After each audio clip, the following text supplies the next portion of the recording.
necessarily affect your workload? What were those conversations like with them? Pretty simple, pretty quick, I guess. It wasn't, we didn't have any really like deep talk about anything. It was more so, just him telling me there'll be a little more added to my plate, which obviously I'm more than willing to handle. I think it's a good opportunity for me and the other running backs to have to step up too, and kind of not having a guy next to me, like Chez. I'm gonna have to be more of a leader, kind of step up in that way too. Obviously he was the senior in the room, the oldest guy, so he was kind of the heartbeat of our room. So not having him, I kind of got to step more into that role. Not that I wasn't before, but just having to do more of that now. You've talked about how close you two guys are. Obviously, we're not going to get a chance to talk to him. But what have you tried to talk to him about? Be there for him, knowing that he's got another long road for he to play another game again. Yeah, just like you said, just trying to be there for him as best I can. I mean, obviously, he's going through a tough time, so it's I don't want to be too overbearing with anything. Just reaching out here and there, seeing how he's doing, and he's in great spirits right now.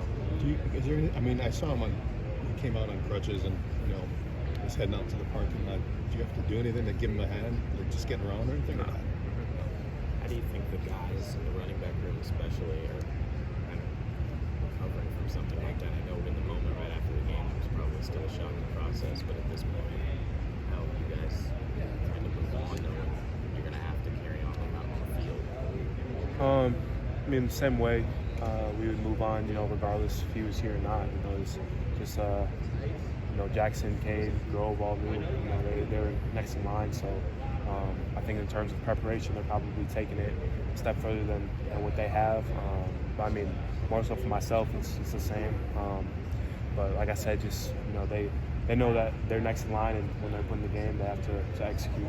What do you think Jackson and Cade in particular can add should they earn some opportunities now? I think both players are obviously very, very talented, and you got to throw Grover in that mix too. He's really kind of made a case for himself to play. So I think all those guys, like I said, very talented and can provide a lot of production for us. You're trying to replace what Chez has done. How much of it is a balance of not trying to overdo it or trying to push too much? Not being comfortable, and then but also trying to do more to pick up the slack in that regard. You're saying for myself? Yeah, for yourself, or even just for Jackson and for Cade too.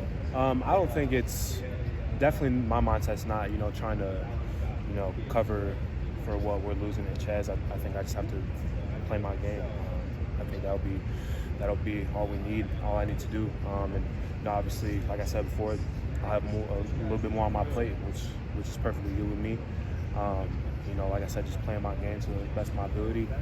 And in terms of Cade, Jackson, and Grove, when they get in the game, not trying to do what Chez does, but do what they do. Play their game too, and that'll be enough. Chez going down in the past has had negative consequences on you, specifically in November when you're trying to play injured and hurt. Have you adjusted anything, that this time around to, make sure November you could be playing your best ball if you have to end up being the bell cow again? There's only so much you can do. Football obviously is going to wear down on you, but I think it's just the training over the off season. This is whether we thought it or not. Me and Chez were both preparing to. If either of us were put in a situation where we kind of had to take over, we were going to be ready for it physically. So I think that's just the training. Coach Brady and his staff, what they did with us in the off season throughout the summer, has me prepared. What specifically was maybe different about the training that prepares you more for that this time around? I think it was just the mentality of pushing through whatever, and kind of the toughness that they try to instill throughout the workouts and practice. Fall camp, that was a big emphasis too. No matter how your body's feeling, just always going. And I think that's something that just has to carry through. Kind of going off that, how does the body feel after the bye, and did you get a chance to maybe take a break from football? We got a little bit of a break, a couple days, but it was enough just to reset your mind. And when we were back in the facility, felt rejuvenated and ready to go. So body feels good right now. So it was nice to have a little time off. What's your biggest takeaway from the first 4 games as a team and for yourself as well? It's got to be our toughness. Just regardless of how the game's going. Whether we start slow, start fast like we did at Purdue. Just kind of keeping my foot on the gas regardless of the situation. And always finishing strong. What are kind of the